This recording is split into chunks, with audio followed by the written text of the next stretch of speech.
Next, Mary Backstage, Noble Wife, the story of America's favorite family of the footlights and of their fight for security and happiness against the concrete heart of Broadway.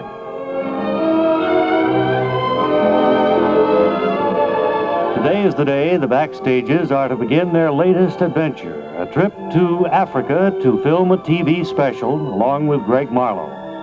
And it's early evening at the Fulton Street Pier in the East River as we see our friends arriving on the dock with their luggage being loaded aboard the Poseidon. And we hear Calvin say, "Well, it's going to be real exciting. Haven't gone on a good long sea voyage on a big boat like this in years." No, and as we said this afternoon, it's going to be good to be on a real luxury liner, one that we can have some service and things. I have our tickets now. Oh, good. Right? Harry and I will be first class midship. Harry, you're first class fantail. All right. And Calvin and Pop, Yes? you're second class stern. What does that mean, that we won't be on the top deck?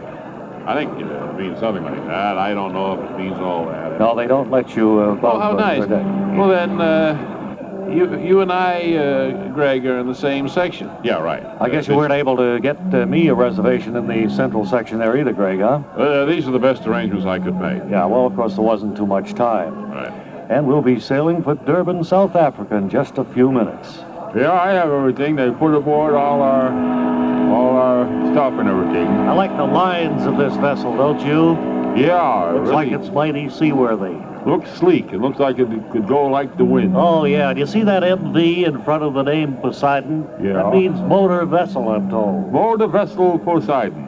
Here we go. Think of that. They don't go by steam anymore, huh? No, they go, it's regular motors now, like in the, steam tugboats. Oh, sure. They'll plow through the water. We'll make this inside of a couple of weeks, I think. Oh, this is going to be some adventure, I'm telling you. Are they making any stops on the way, Mr. Marlowe, do you know?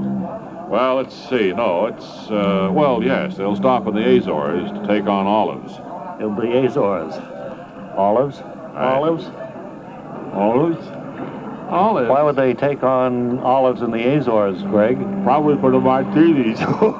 Oh, we're all in a good mood. Certainly, it's a joyous way to begin an ocean cruise like this. All aboard is going aboard, and all ashore is going ashore. All right. I mean it. That means us to go aboard. That must be the purser. Have your tickets ready. Go on, Mary. Yes. Calvin, Greg. Yeah, Right behind you. Let me just have your tickets here. Yes, here you are. Mr. Marlowe has them. Okay, let's see. Greg Marlowe, Mr. Greg Marlowe, Mrs. Backstage, you're first class midship. And you, Harry Backstage? Yes, I'm first class stern, I believe. First class fantail. Fantail, Right. That's half. That's back that way. Right, and I'm second class, I believe. Who are you? Papa Lovett. Pop Beloved, yes. You're a second class stern. And Calvin is the same thing. I see they've raised the gangplank. Where is Must Calvin? be ready to go pretty soon. Yes, we should be leaving any minute. Where is it? Calvin? Calvin? all ashore is going ashore. Calvin? Where's Calvin? I don't know. He was with us when we started up the gangplank. Well, we can't leave port without Calvin. Maybe he went down to look at our quarters. No, look, he's down on the dock. And they've raised the gangplank. Calvin? Hey. Yes. Hey, when they lower the gangplank, you can't go without me. We'll see if we can get the captain to do it, Calvin, or the purser. Oh, purser. Yes? That's a member of our party down there on the pier, Calvin L. Hoogovan. Well, wave to him. We're leaving.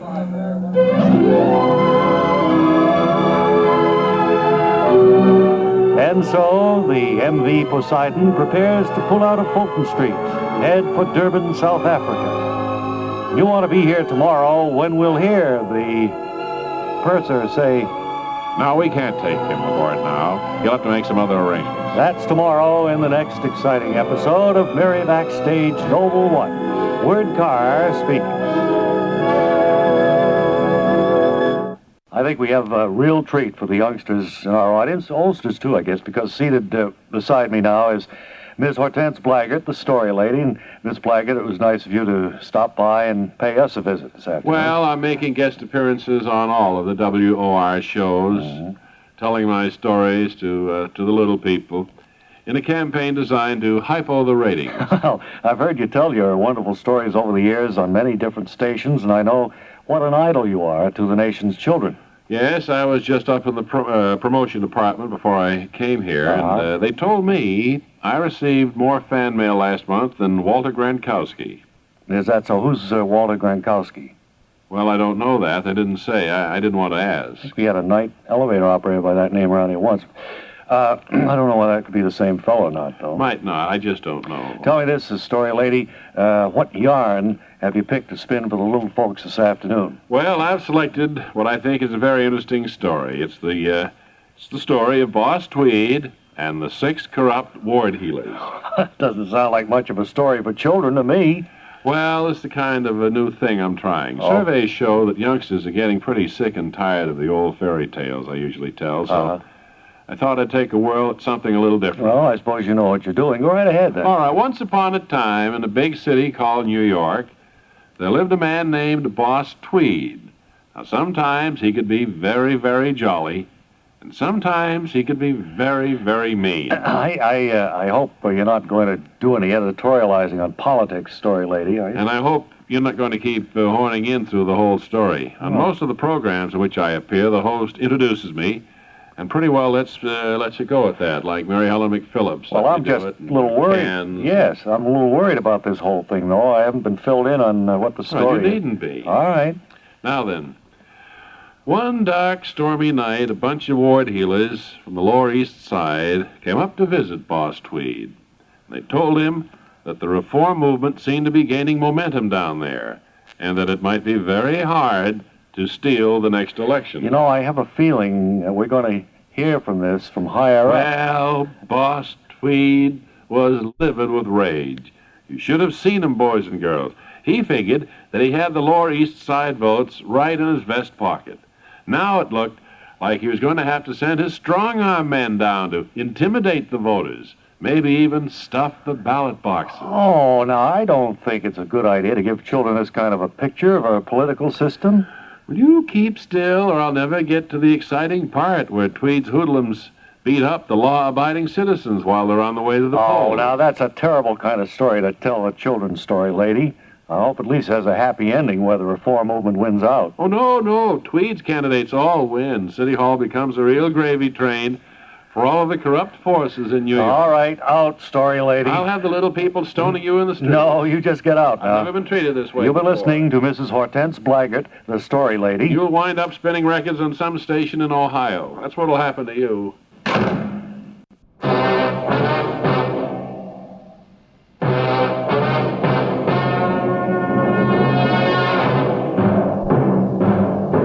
And now, the Old Line Sand and Gravel Company, distributors of mud, invite you to ride with the men of Squad Car 119.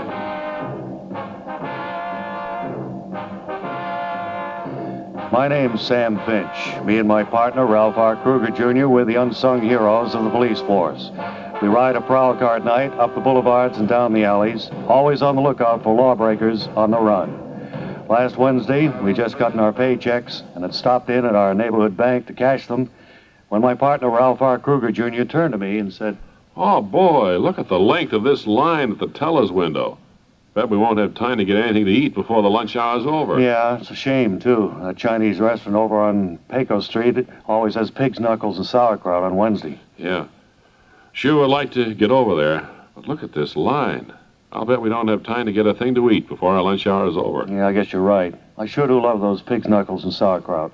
Try to get over there every Wednesday. They always have them on Wednesdays. Well, we won't make it today, I'm sure. Look at that guy right ahead of us in line carrying that black bag. Probably got a big deposit to make. May take him 10 or 15 minutes. There goes our whole lunch hour. Well, maybe not. I just saw that fellow looking inside his bag a minute ago. Just got a machine gun in there, no deposit. That's all I could see. Well, whatever he's going to do, I hope it doesn't take long. She'd like to get some of those pig's knuckles and sauerkraut. Okay, pal, this is a stick-up. Scoop all of that cash out of the drawer and into this bag. Uh-oh, he's holding up the bank. There goes 10 or 15 minutes out of our lunch hour. Maybe not. Good man can pull a bank job pretty fast. Hope so. She'd like to get some of those pig's knuckles and sauerkraut. Not just the bills. I want the change, Oh, too. now he wants to change. That'll take 10 or 15 minutes. There goes our whole lunch hour right there. Yeah, right. Yeah, there he goes. Didn't take too long. Now this teller doesn't have any money. Have to get in line at the next window to get our paychecks cashed. That'll take at least 10 or 15 minutes. Yeah. Let's call the skipper and see if we can get a little extension on our lunch hour. You know how faint I get when I don't eat. Yeah. Sure like to get some of those pig's knuckles and sauerkraut myself. Let's go over to that payphone and call in. Skipper's usually pretty reasonable about these things. Yeah. Sure hope so. I hate to have to wait till next Wednesday to get some of those pig's knuckles and sauerkraut. Well, I can taste them now. It's ringing.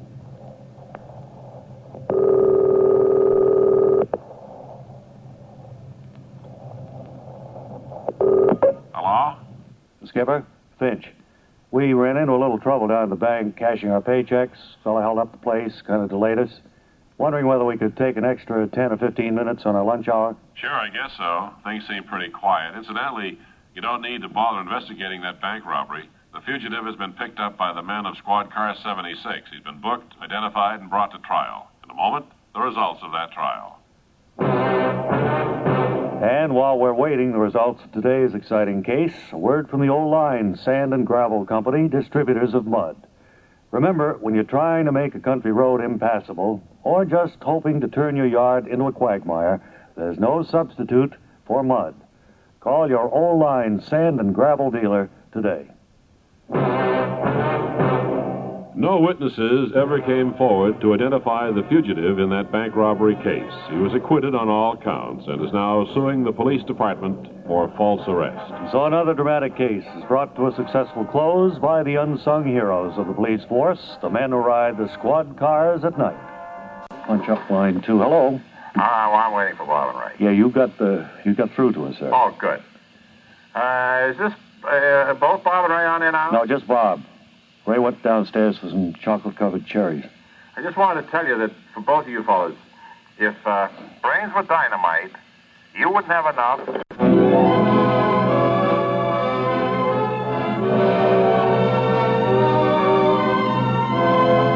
Next, Mary Backstage, Noble Wife, the story of America's favorite family of the Footlights and of their fight for security and happiness against the concrete heart of Broadway.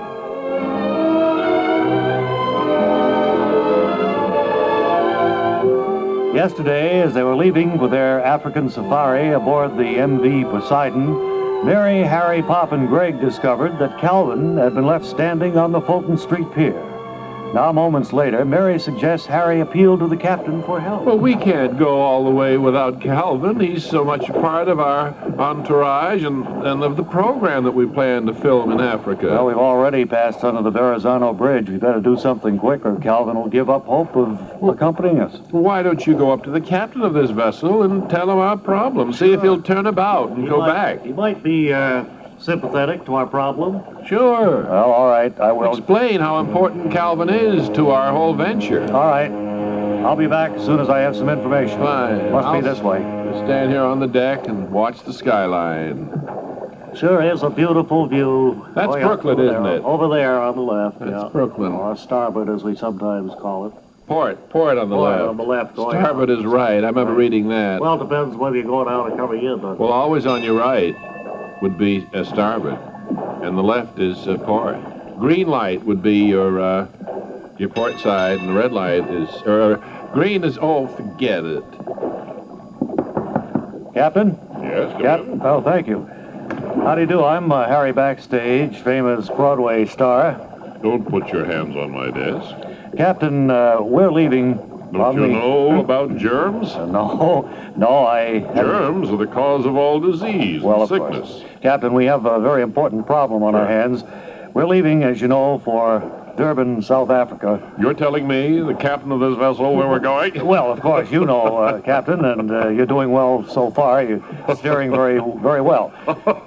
But one of our party remained on the pier when we left. In other words, he got left behind. Calvin L. Hoogervin, our next-door neighbor. Yes? And we've got to get him back and get him aboard. Could you come about, go back and pick him up? Well, that would be impossible. Once we set sail, we can't come about and go back unless we had some serious problems, and I don't think that's a serious problem. Well, you see, the firm I work for wouldn't permit this. This would be a terrible waste of fuel, of man-hours, and the whole thing. Well, what do you suggest? We've got to have him in our party as we go on safari, Captain. Well, how did it happen? How did we pull out with him on the, Well, I don't on the know. pier, I if I guess may he was ask? just looking the other way when the gangplank was pulled up. Well, I'm afraid you people are quite careless, and I just hope we're not going to have this kind of problem one after the other all the way to Can you do Durban, anything South about it? Can you get him aboard somehow? Well, the only one possibility I can think of, that would be for me to contact helicopter 710. You've probably 710. seen it flying over New York. Well, yes, I Reports have. on traffic. Right? And I thought I could contact that and see if maybe they could drop down, pick up this friend of yours. What's his name? Calvin L. Hoogervin. Calvin Hoogervin, and then they could bring him out here and drop him on, or deposit him, if you will, on our deck. Oh, that'll be wonderful, Captain. Can you do that All right right, away? here, let me just get on the phone here. This is motor vessel SS Poseidon, calling helicopter 710. This is 710, Captain. Yes. What can I do for you? How's boat traffic today? Well, right at the moment it's pretty good, flowing freely. There's a couple of boats on your starboard side. Yeah. What can I do for you, Captain? Any boats going up and down the Hudson or the East River? Not that I can see, mate. Any backups at the tunnel or anything? No, the tunnel's pretty clear at the moment. Okay, look, here's the problem we have. We have a party on... I'll tell Hello? the troops about it. We have a party on board whose one of whose members is still on the Fulton Street Pier. We wonder if you could drop down, pick him up. His name, incidentally, do you have a pen and pencil? Sure I do. Strapped to my left knee. Calvin Hoogervin. Calvin Hoogervin. I know him well. He's on the Fulton Street Pier. Could you pick him up and deposit him here on the deck of the Poseidon, please? Righto, Captain. I'll do it momentarily. He'll be on your deck in 20 minutes. Thank you very much, helicopter 710. And so the captain has made contact with helicopter 710, who promises to pick up Calvin and return him to the deck of the Poseidon. And you ought to be here tomorrow when we'll hear Calvin L. Hoogervin say, Wow, that was some drop. that's tomorrow in the next exciting episode of Mary Backstage Noble Wife. Word Carr speaking. You better believe it, I tell you, when Airborne can go and pick up Hoogelmans off docks and drop them out to free onto ocean-going vessels, you know Airborne has to be good. You're really writing some exciting episodes of the Backstage saga as it moves on. Uh-huh. And yesterday you left Calvin standing on the dock, so to speak. We hope he'll be rescued today. Give any hint of that for us? Well, weren't you listening an hour ago? I was speaking with some friends who dropped by. I didn't Oh. quite get a chance to pay as much attention as I should have. Well, the answer to your question will be aired in today's episode, which will be along in a minute or two, so I don't think I'll Oh, all right. tip my hand at this point. Okay. You have to have some suspense in these continuing stories, Oh, sure. Bob. If you That's the if name of you tell the story, then you've lost your point. the- Right. You see. You're very, very right, Chester Hasbrook Frisbee, and thank you for dropping by. And now it's time for another story of drama and tense emotion. A tale well designed to keep you in anxiety. And here with us again to set the stage for today's thriller is the noted lecturer and world traveler, Commander Neville Putney. Commander, I'm sure that you've reached into your amazing file and brought forth another tale well designed to keep us all in anxiety. Yes, indeed I have, young man. It's the true story of a husband and wife whose marriage had been unhappy for many years. Their miserable home life was not much different from that endured by millions of others. But one day, their domestic problems were destined to take a sudden turn that would leave them face to face with anxiety. The key figures in our latest story were Gunda and Helga Gonzalez. They'd been married for more than 20 years, and through it all, Gundar had been the typical henpecked husband, catering to the whims of a domineering wife. One evening started out much like the others as they finished dinner and Gundar began clearing away the dishes. Are you going to begin puttering around with your housework again before you serve my coffee? You know how it disturbs me to wait. Well, there's no need to get upset, honey bunch. I'll pour coffee right now. Well, it's a good thing. I've had enough aggravation from you for one day. Just a moment. Didn't I see you slip something into my cup there? No, of course not, love. Now, please, drink up while the brew is still hot. Gunda, I'm sure I saw you put something in my coffee and then stir it up with a guilty look on your face. It's strange this should happen just after you mentioned taking out a large insurance policy on my life. Now, there's no need to go into details of that again. Handling your business affairs is just another of those domestic chores I enjoy doing after I finish the dishes and the ironing. Now, drink up. You know how furious you get when the coffee's cold. There's something terribly suspicious about all this. Suppose you just drink this cup yourself, and I'll go pour myself another one. No, that's out of the question. I mean, to say it just wouldn't be proper for you to perform my work for me. If you want more coffee, I'll fix it for you myself. Fix it for me, Gunda? There wouldn't be anything to fix unless you were adding an ingredient such as poison. Oh, come now, Poopsie. You're letting your imagination run away with you. I don't think so, Gunda. First, there was the business with the insurance policy. Now you're in a cold sweat simply because I want to pour another cup of coffee and have you drink this one. I believe it all adds up to attempted murder. I'm going to call the police. Well, there. How about that for a bit of hair-raising tale, my boy? Wow, it really has me on the edge of my chair, Commander. But I hope you aren't going to keep us all in anxiety. Was Gunda able to get rid of the poisoned coffee before the police came? Well, Helga did seize the evidence and hold it until the officials arrived, if that's what you mean. But the beverage wasn't poisoned. What Helga had seen Gundar putting into her cup was merely a spoonful of instant coffee crystals. Well, that doesn't make any sense at all. Why would he have allowed her to call the police instead of just letting her make another cup of instant coffee if she wanted to? Well, that seems like a rather foolish question for you to ask, young man. I told you that Gundar was henpecked, so obviously he was terrified that his wife would discover he'd forgotten to brew her usual blend of coffee that evening, and there was nothing in the pot but hot water. His behavior was really quite logical. Well, I certainly don't think it's logical for a person to get in trouble with the police rather than tell his wife he's serving instant coffee. In fact, I think it's just another one of those dumb, pointless stories you've dreamed up. Dreamed up? Why, you young whippersnapper, every yarn I spin is a true tale brought forth from my amazing file. Now read the closing announcement before I have to put you on report. Well, after that, Clinker, this closing coffee is sure going to sound ridiculous, but I'll try to get through it, if you insist. Friends, be sure to join us next time when Commander Putney will again reach into his amazing file and bring forth a tale well designed to keep you in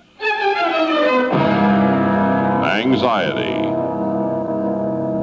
And right here, as we promised, it is time for a chat with the businessman of the week, selected by our staff. What was your name, so I didn't catch it? Wary. Conrad Wary. And I believe you're connected with Wary Removal? That's right. Earth-moving equipment. I'm president of the firm. Well, that business has certainly come a long way in the last 15 or 20 years, hasn't it, Mr. Wary? Yes, it's come a long way. I can safely say we're in long pants now. And I guess the equipment you use has grown along with it, huh? That's right, Mr. Elliott. We moved stride for stride with other industries. I see. We've got a new power shovel that can lift 7 tons in one scoop. The machine itself weighs 60 tons, and with a full shovel, she goes pretty close to... 67 tons. That's right. And that's a far cry over the shovel of 15 or 20 years ago, which picked up about, 12 or 13 pounds. An improvement of millions of percent, I guess. Well, how did you get to be a success in this business, Mr. Wary? Well, if you use 2 basic points as a yardstick when you look at a piece of equipment, you can be successful in a business utilizing the particular piece of equipment you're looking at. Well, the logical question then would be, what are the 2 basic points, Mr. Wary? Well, they're not so much points as they are words, Mr. Elliott. But when I look at a piece of equipment, I wonder if the particular piece of machinery I'm looking at can't be improved upon, so it can do the job quicker and better. I guess it's a pretty rare thing when you can both quicken and better a particular process. Just to quicken the function of a machine would be in itself of great value too, wouldn't it? Well, that's right. That's why it's a good idea to use 2 basic points as a yardstick, to set a more difficult standard for yourself that way, but also one that's more productive. And if I may, Mr. Wary, I think there's a concomitant basic point that falls into place when you mention the 2 you've already described. What point is that? Well, as you said, when you look at a piece of machinery, you wonder if it can be made to function quicker and better. I believe I mentioned that, yes. Well, sir, if you visualize a machine operating in a quicker and better fashion, wouldn't that indicate that you also had in mind a machine that was easier to operate? Not at all. Well, I guess that's why you're in a power in the earth-moving field and I'm not. Well, you needn't be embarrassed. It wasn't a stupid guess. No. Far from it, yes. I don't know what possessed me to say what I did. Don't berate yourself, Mr. Elliott. It's easy to see where lots of people might fall into that same trap that you did. Well, all the same. Forget it. There's plenty I don't know about my business anyway, too. You know, there's one thing you don't know, Mr. Wary. What's that? You don't know that quicker and better means easier, too. And thank you for chatting with us. I'm sure your time is valuable.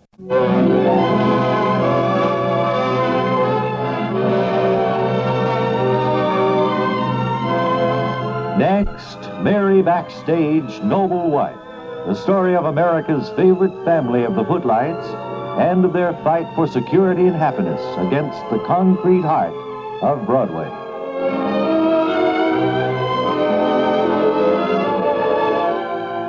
Yesterday, the captain of the Poseidon, the vessel taking Mary, Pop, Greg Marlowe, and Harry to South Africa, radioed helicopter 710 to ask that it pick up Calvin Hoogovan at the Fulton Street Pier, where he'd been left behind when the boat weighed anchor. Now we join Calvin as he sits talking to a stranger, telling him... I was on the boat, and I decided to get off and get one more egg cream before I left New York, see? So I come down the gangplank, I go across the street, I'm enjoying my egg cream, and I'm exchanging the time of day with the clerk there. And I look up, and suddenly the boat is slowly slipping out of its wharf, its pier, and they're going. And so I ran out, and I yelled, "Hey," I said, "you can't go without me." And they couldn't hear me, I guess. They just kept going. So I'm stuck here. I don't know what to do. Well, what flavor was it? It was vanilla egg cream. Vanilla? Yeah. I like chocolate better. Chocolate's okay, but vanilla is my favorite. You ever try a coffee-flavored one? Oh, yeah. There's not a strawberry I've had. Strawberry's good, I've too. had them all. I think I've had them all. But vanilla, ever since I was a kid, has been I my never favorite. had an orange one. You haven't? Do they make them? Oh, yeah, they can make you an orange egg cream. Oh, sure. I don't But, think oranges and eggs don't mix too well. Uh-huh. Oh, oranges and eggs? Well, I never thought of that. But they don't put egg in an egg cream anyway. No, that's right, they don't. Why is that, do you know? I don't know. I guess the chickens objected. I don't have any idea. No, Wow. you see, I don't know what to do. Now, you see, are you familiar with the Backstages? No, the famous Broadway actors? Yeah, you see, I was supposed to go to Africa with them to help film a TV special on Africa. And there they go. Very interesting. I'm quite disappointed. If I wasn't a man, I think I'd be crying in my handkerchief I right would now. imagine you would be. That's the saddest story I've ever heard. 'Cause I was looking forward to this trip like anything. I don't know how you must feel. Well, you know, you often have heard the expression, "Well, I'm sorry, you missed the boat." Well, you know, it always you means something. But until you really miss the boat, you don't know what that means. What's that? Oh, I'll see you later, pal. All right, what is it? Hey, mate. Yeah. Hello? You Calvin Hoogovan? Yeah, I'm going over Come on, up aboard. What's that, helicopter 710? That's right, mate. I don't care about the traffic. I'm so mad now I missed the boat. Come on, get aboard. I'm going to take you back to the troops. You want to take me where? Back to the Poseidon. Oh, to the boat. To your friends, right. Hop in. Oh, very good. There we go. Hey, Fasten your seatbelt, mate. it's pretty exciting. And away we go. She just passed under the Verrazano Bridge. For goodness sake. This is exciting. You know, I've heard you people on the radio for so long, I never did know what you look like. I heard you too. I heard you Yes, many well, times. so. Yeah? Now, we'll be on the deck in just a few minutes. Hold tight. Yeah.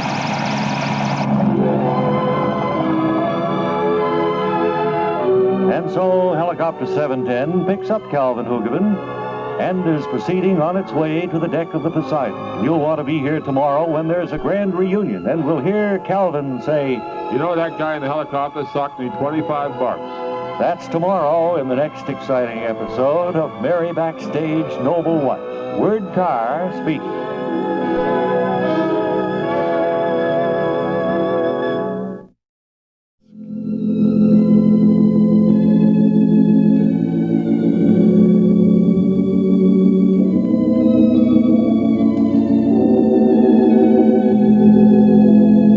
And now, the Auburn Motor Company, maker of fine cars up to but not including 1938, brings you another episode of The Gathering Dusk, a heartwarming story of a girl who encounters life in a world she never meant to create.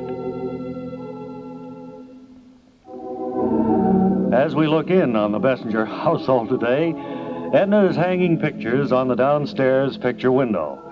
It's early afternoon, and Chief Wormsley of the village police department is just arriving.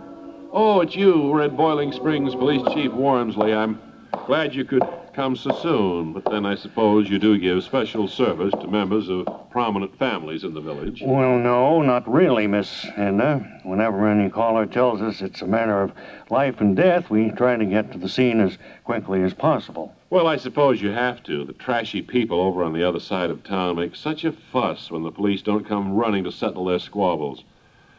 I hear you even had to waste the taxpayers' money to go break up a fight in that crummy little shop of Mr. Gruber's the other night. Well, Mr. Gruber was being beaten up by robbers, Miss Edna.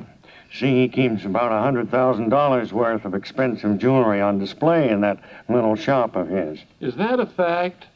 I always did suspect that he fenced a lot of stolen gems in there, but I had no idea he'd expanded his operation that much. Well, we never had any indication at all that he sells stolen gems. In fact, I'd say it's impossible.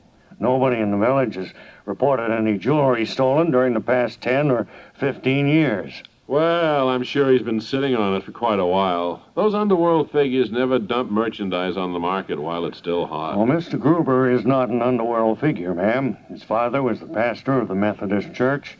His grandfather came to this village in a covered wagon. Yes, I know. In fact, I once checked through some old wanted posters, trying to find out why Grandpa Gruber came here on the lam in the first place, but I couldn't pin anything on him. He must have covered his tracks pretty well. Well, all I know is that he lived here for almost 60 years and never did anything to arouse suspicion. So the police left him alone. But I don't suppose you called me over just to reopen Grandpa Gruber's case anyway. No, you're right as rain about that, Red Boiling Springs Police Chief Wormsley. I'm terribly upset because a gang of bootleggers has begun operating right here in the neighborhood. And now that they've opened their speakeasy, I'm afraid there may be violence. Well, I certainly don't know what you're talking about, Miss Edna. I find it hard to believe that there could be a speakeasy operating in town this small without my hearing about it. Well, the mob is doing business right out in broad daylight. You can see for yourself right down there in the corner. I knew it was a speakeasy as soon as I saw they were serving the hooch in paper cups instead of glasses. Bootleggers often do that. Well, so do children who run a lemonade stand. And that's what you're pointing at down there in the corner. I'm positive those people milling around the place aren't bootleggers. They're only 7 or 8 years old. By George, you might just be right about that, Red Boiling Springs Police Chief Wormsley. I'd been thinking all day that there was a gang of midgets. But I notice now that they're all wearing short pants and Yogi Bear t-shirts. And I don't believe I've ever seen a mobster dressed that way. My stars, you can't imagine what a relief it is to find that the syndicate isn't taking over the neighborhood after all. I almost feel as if I'm no longer standing in the gathering dusk. Well, can it be that Edna's freedom from fear of gangland bootleggers may at last enable her to lead a happy, normal life? Or will her discovery that the corner lemonade stand stays open all night as a risque floor show merely lead to even greater concern? Be sure and join us for the next exciting episode when Edna goes to the village in the gathering dusk. I understand that Wally is standing by now with a report. Come in, please. Wait, I'm checking with the control room. Is he ready to go? Come in, please. Wally Ballou. Sepiqua, Long Island. This is Wally Ballou in a quiet residential section of the town. I'm standing before a typical street corner lemonade stand made out of 2 orange crates with a board stretched across the top. And with me is the owner of the stand. I wonder if I could have your name first, sir? My name is Chauncey Travis. Would you tell us how old you are, Chauncey? 43. And I might mention that I've run this stand right here at this same location since the summer of 1931. Wow. Well, you don't seem to have expanded your operation much in that length of time. No, I still use the Wait same... excuse me. Peter, will you get away? I'm broadcasting. Who? The bird? That bird is bugging me. The summer mystique. I love to hear the birds singing.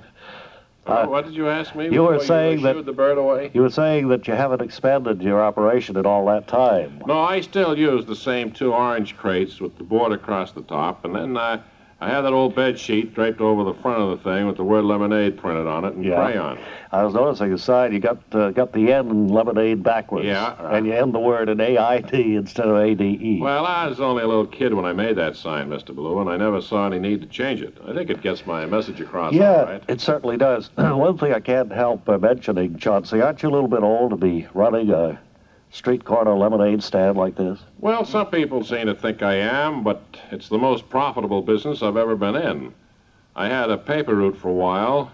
Then I tried selling skin salve from door to door, but neither of those things ever turned out as well as this lemonade stand. So I guess I'll just make this my life's work. Well, you try to support a family on the proceeds of this stand? Yes, I have a wife with 3 children. As a matter of fact, my wife squeezes the lemons for me. She comes out and watches the stand while I go in for lunch. Well, can you really sell enough lemonade just during the summer months to support such a large family? Well, I've had to raise my prices from time to time. When I started out, I charged 2 cents for small glass and 3 cents for big one. Now I get 85 cents for a small one and $1.10 for a large. Well, that is pretty steep. Do you sell much of it at that price? Well, I don't sell hardly any. But with the family to support, I really can't afford to lower my prices. I don't suppose you'd like to buy a glass, would you? Okay, but make it a small one. It's going to look kind of strange on my expense account anyway. Okay. There you are. That'll be 85 out of 1. Here's your change, $85.95. Thank you very much. Oh, don't mention it. Hey, you're putting the change back in your pocket. Yeah. Do you want to leave a tip? Well, I don't usually leave tips at lemonade stands. Let me drink this, will you? Oh, it's awful. Tastes like it doesn't have any sugar in it. No, it doesn't. Sugar's 25 cents extra. I'll just set the rest of the glass down here, then. I'd pour it back into the pitcher, but it's almost time for me to be knocking off for the day now anyway. I noticed that you were strapping on a pair of roller skates there. Yeah, I found out shortly after I opened the stand that this is really the quickest way to get home from work. Well, it's been nice talking with you, and thanks again for your patronage. Okay, this is Wally Ballou in Massapequa, Long Island now, returning it to Bob and Ray.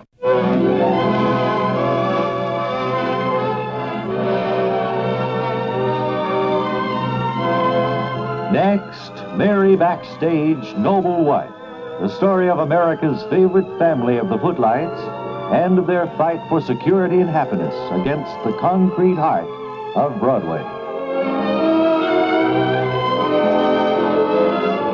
It's a few minutes after yesterday's episode now, aboard Helicopter 710, as the pilot is ferrying Calvin Hoogerman, left behind when the Poseidon left Fulton Pier, to the deck of the boat, in which Mary, Harry, Greg, and Pop are heading for South Africa. As we join the captain. There it is out there, Captain. Right, mate. Up and set it down right on the top deck there. She is a beauty, isn't she? Yeah, that's a big vessel, all right. All right, hold tight. We'll do some traffic reporting at the... I will be a little bit later, yeah, right. Okay. Here we go. Oh, they see us. See, they're waving there. Don't miss the deck now. Okay, I think we're down now. All right. Hop out, mate. Well, thank you very much. Well, it's been a pleasure to meet you, and I hope you have a wonderful safari, and I'll be looking for that TV special when you return. Oh, very good. Thank you again, and good luck. Hi, Calvin. Hello, Calvin. It's a good Hey, welcome to the Poseidon. Let me wave goodbye to the helicopter 710. Goodbye. So long, mate. Bye. Well, it's good we're all together. Well, I'm telling you. See, the crew is giving 710 a round of applause. We're having You a have picture. no idea how delighted I am to be here. I thought that this adventure here on the Poseidon was not going to be for me. I thought I was going to miss it. Well, you're certainly going to be part of it from now on, Calvin. I was certainly lucky to... Whose idea was it to send that helicopter? Well, it was Mary's idea, and the captain was very good about it. He radioed helicopter 710, and he was picking you up in no time. Oh, I don't think I deserve all the credit. Everybody just was heartsick at the thought of going to Africa without you. Yes, but you thought of the helicopter, Mary. Oh, it wasn't anything. Anybody could have thought of that. Oh, not anybody, Oh, Mary. no way. It takes good thinking to think of something like sending a helicopter. Right. Or most people would be so flustered and upset and everything that Yeah, they Mary wouldn't even kept think a of cool it. head through the whole thing. Her to Well, thank for it. it's not that And Mary, you know what I think? What? I think that Calvin's good luck came by way of you because of your Mary Backstage marigolds. Could be. I've never would have thought of that. Good example of the good luck that can come to someone and their friends, too. Hey, how about that? Yeah, it must be because of the good luck the marigolds brought us. Well, what do you know about that? Oops. Aye, we're really getting out to sea now. Yeah, can't hardly see land anymore Where's now. Greg, Mary? I don't know. I haven't seen him since the helicopter started to land. I think he's upstairs going over the plans for the show. Probably, yes. He's lining up the camera angles with the cameraman. What are we going to do, pick up a crew when we get to South Africa? I haven't really thought about the logistics of the thing. Don't ask me. That's one thing I don't... All I know about television is to talk when I see the red light go on. I don't know anything about it. I don't know how it works, even. I don't know how it leaves that studio and gets to the house. Oh, well, that's the way it is with Oh, us well, theatrically minded people. We don't worry about the technical end of it. It's done through electronics, you know. They have these tubes and things like that, and now they have transistors. That's how it works, all right. Oh, well, I don't want to be bothered with that. I just want to get up and stand in front of the camera and do my work. Just do the artistic part. That's the way it. we theater people are. What am I going to do? Am I going to be on camera, or am I going to be like a helper, a stagehand, or what? I don't know. I imagine that'll be up to Greg. Maybe you could do some interviews with some of the interesting people we're bound to meet there on safari. Well, maybe you'll hold the wild animals while we photograph them. Yeah, that would be good. What? Well, I don't wild think animals. No, he won't have to do that. Rhinoceroses and things like that. Rhinoceroses? Rhinoceroses. Well, I couldn't hold a rhinoceros. Why, they're like a tank. Listen, Oh. you hear what I hear? What? Sounded like thunder. So what? Maybe it is. What about it? Well, I mean, we may be running into a storm. That's not thunder. That's a 10-inch gun firing on us from somewhere.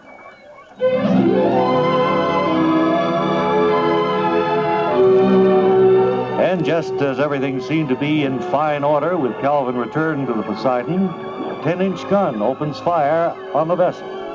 You want to be here on Monday when we'll hear the captain expostulate. Who's shooting at us anyway? That's Monday in the next exciting episode of Mary Backstage Noble Wife. Word Carr speaking.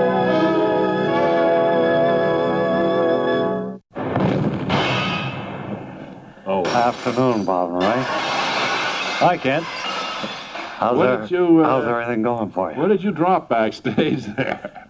What was that? I thought something backstage fell over. But I don't think I did it. I'd like to have you meet Neil.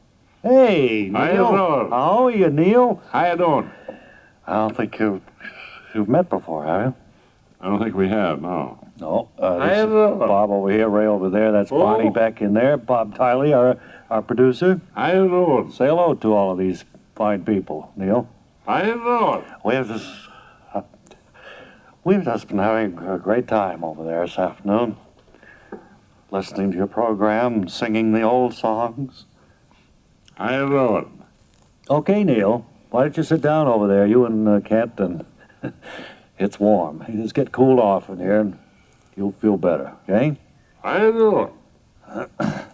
We're doing all right, sir. Yes, we're doing okay. fine. Boy, they're in bad shape today. I'm sorry about that.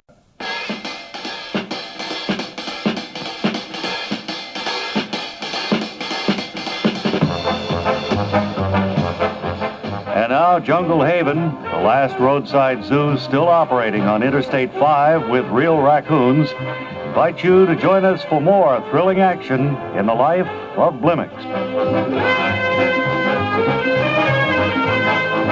My name's Joe Blimmix. I'm a private investigator. The other night, an anonymous caller phoned to say he had some information on the Whitford case. He told me to meet him at a dingy little bar in the warehouse district. When I got there, the place was deserted, except for the rough-looking bartender. He glared at me with distrust, so I did the only thing I could. I said, "Give me a very dry cream de menthe frappe." That's a lot of trouble to make, buddy. Most of my customers order beer when I tell them to. And I'm telling you to. Sorry, friend, I don't like beer. Be sure to make that frappe with white cream de menthe. I think you'd better reconsider. Look at it this way. You come into a tough neighborhood late at night, all alone. This place is deserted except for you and me. And I'm the ex-middleweight champ of the Marine Corps. So have a beer before I break every bone in your body. If you're trying to threaten me, it won't work. You see, I have an appointment to meet an anonymous caller here, and he'll be coming through that door any minute. So there'll be a witness in case you try any rough stuff. How do you know the anonymous caller wasn't me? Doesn't figure. And if you'd been in this business as long as I have, you'd understand why. You're the bartender here. And anonymous tipsters never have to meet them in the same place where they work. How do you know I really work here? I could have gotten here early, slugged the bartender, and taken his place. It doesn't figure. To do that, you'd have to drag the body of the real bartender someplace to get it out of sight. I noticed the minute I came in, there's no closet or back room in this place. How do you know I didn't slug the bartender and just leave his body lying here behind the bar? You didn't even look to see if I'd done that. It doesn't figure that you would. It's too risky. But I'll just call your little bluff and have a look back there.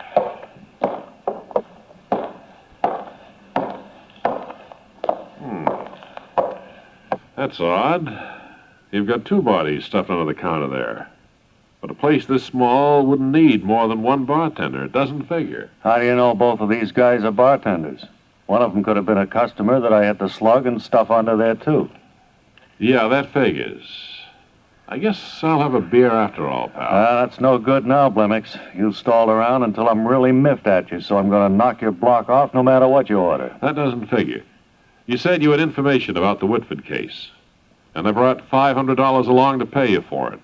But if I'm unconscious, you won't be able to give me the information. No, but I'd still be able to take your $500. That figures. You know, you have quite a logical mind for a punk who's never done anything but become middleweight champ of the Marine Corps. Thanks, and I sincerely hope you'll be able to use your mind for something after I've finished scrambling it. Take that.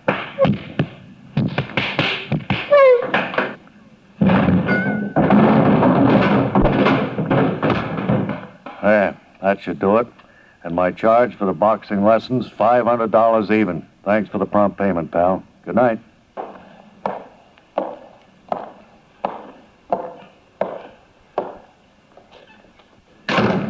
After he left, I lay there with my head in the beer cooler, trying to fit the pieces together. What could an ex-Marine know about the Whitford case when the Whitfords had all been Air Force people? There was a chance they might have met on an aircraft carrier, but if so, the man I just encountered had been careful not to mention it. So I marked the case closed and stuck it away in my files. The files of Joe Blimmix, private investigator.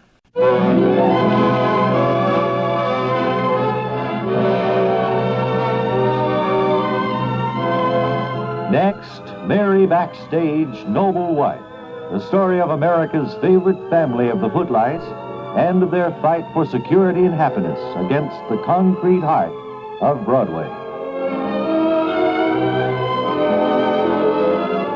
Today we join Mary, Harry, Pop, Calvin, and Greg Marlowe in the Grand Saloon of the liner Poseidon as they head for their African safari and their first night at sea. And as the orchestra plays in the background, we hear Mary say, Oh, isn't that lovely? I feel like dancing. I wonder where Greg is. well, I'll dance with you, Mary. No, I guess not. Change your mind, eh? Yeah, I think I'll just sit and listen to the music. They say it's going to be quite an entertaining show here, the captain was telling me. Like to dance with me, Mary? No, thank you. I just think I'll sit. Mary? No, you're too professional. You would waltz me around the room too quickly. You're a very good dancer. Haven't you noticed how friendly everybody aboard ship is? Yeah, so nice. Music is good, too. You'll fall in love as I fell in Love with you. Maybe someone you love will be fooling. And when you're all alone with Pass the salt, please. Yes, here you are, Calvin. How come they don't put ketchup right on the table? Well, it doesn't look too good to Oh, catch a no, bottle. that's very gross. Put ketchup bottle on the table. You know, I think we're going to enjoy the food on our cruise here. It was, the meal tonight was very good. It's meatloaf, isn't it? Yes. It's not too bad. I didn't know it was meatloaf or shepherd pie.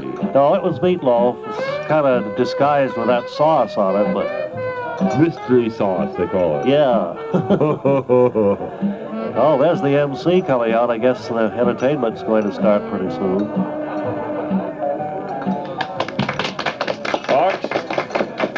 Folks, as part of our ongoing program of entertainment here on the Poseidon, we have a chap who's been on many ships. Maybe you've bumped into him before if you're traveled on ships before. Hey, do you suppose it's that storyteller we heard? We have the famous storyteller. Yes, it is. It's that shipboard And, storyteller. He has been the talk of navigational circles for years, the way he tells these wonderful stories. He kind of makes history come to life. So let's give him a wonderful Poseidon welcome. Everybody, let's really hear it. Hey, yeah. Very good. Wonder what story he'll tell this time. I don't know. Let's listen.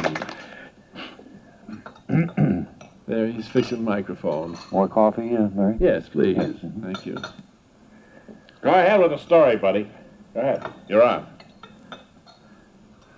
He seems like he doesn't want to tell the story. He's just looking at the audience, trying to stare them down. Well, Never maybe seen more this happen. Come on. Come on there. Come on, buddy. Tell the story.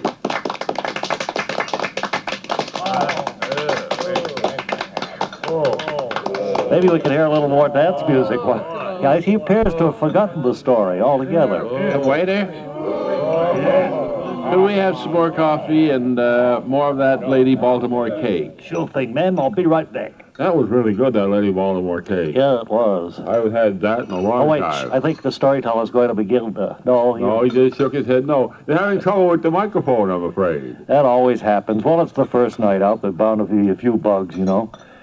Yeah, I noticed. Yeah, well, I don't know as I'm ready for story anyway. Well, People want the story. Look, they're leaving the Grand Saloon and the storyteller and the band. come on. Everybody's leaving. I wonder why. I don't know. Maybe they know something we don't know, Mary. You got to dance? Yes, I think I would now.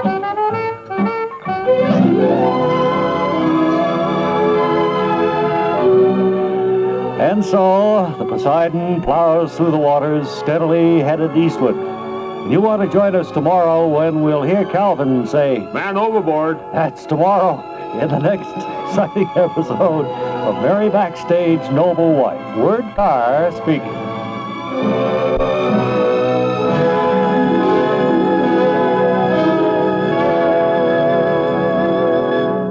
And now, the Kumquat Institute of America invites you to spend another educational session with the idol of the nation's youngsters, our good friend, Mr. Science. As we look in on the modern, well-equipped laboratory today, we find that little Jimmy Schwab is just arriving to watch Mr. Science perform his latest fascinating experiment. Oh, Jimmy, you're just in time to watch me perform my latest fascinating experiment. Ah, gosh, all hemlock, Mr. Science. What fascinating experiment are you going to perform today? Well, today, Jimmy, we're going to show how man lifted or learned to lift extremely heavy objects through the use of a device called a lever. Holy Ned, Mr. Science, I don't know what you're talking about. Well, you'll soon see, Jimmy. First, we'll experiment with a small scale lever right here on top of the workbench, see? You'll notice it looks very much like a children's teeter-totter. Leaping lizards, Mr. Science. We used to have one of those in our playground, but the school board took it out. They said it was leading to juvenile delinquency. Well, now the most important part of the lever is this wedge-shaped object under the middle. This is called the fulcrum. I used to know a kid named Billy Fulcrum. He had braces on his teeth. Now, I've placed a weight on one end of the lever, and you watch what happens when I drop another weight on the other end.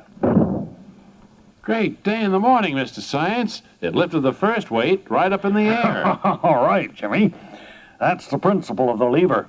Now, we're going to demonstrate the thing on a much larger scale right over here.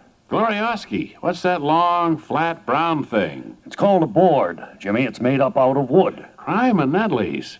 Wait till I tell the kids at school next fall that I've seen one of those. Well, just try to control yourself, son. Now, you'll notice we have a big boulder on one end of the board here.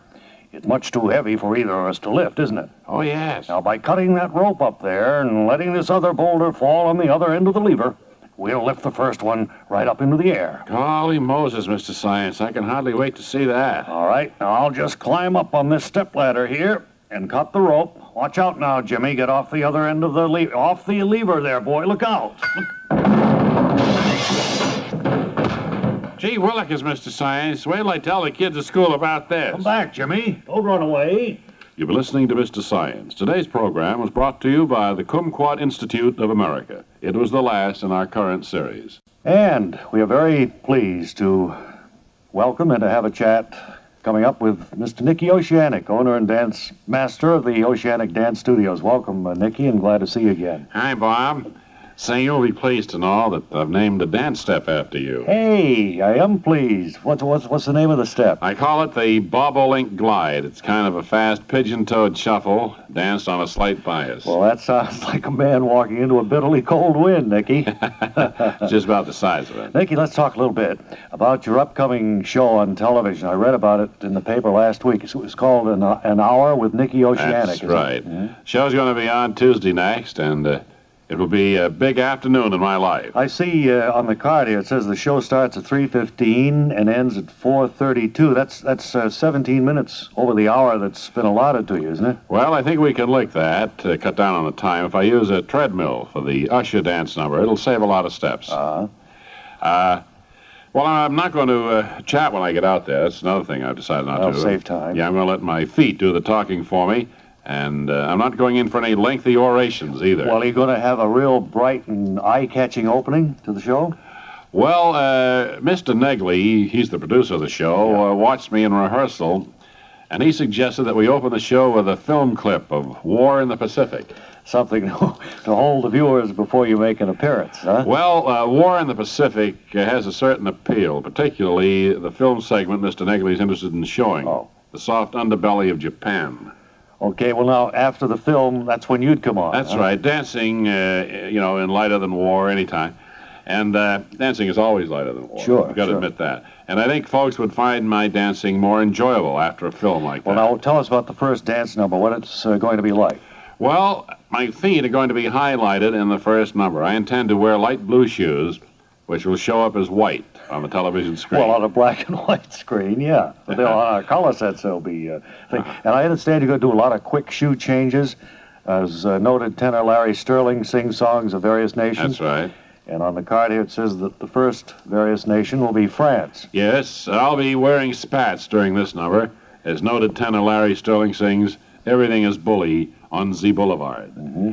And as you've probably noticed, the second variation nation is Holland. The number to be danced in wooden clogs. And as noted tenor Larry Sterling sings Tiptoe Through the Tulips. Tulip. Yes, and I'll be dancing to tunes of about 30 other various nations. Sounds like a strenuous afternoon for you, and also for noted tenor Larry Sterling. How is the sequence going to end, Nicky? Well, the last part of the number isn't really a various nation. Noted tenor Larry Sterling will be singing Goodnight, Sweetheart, and Well, I'll be taking my shoes off slowly. Well, Nicky, there isn't a runway involved in all this, is there? No. I want to thank you for giving us a preview of your upcoming afternoon spectacular. We'll be looking for it. Nicky Oceanic, our guest here at Bob and Radio New York.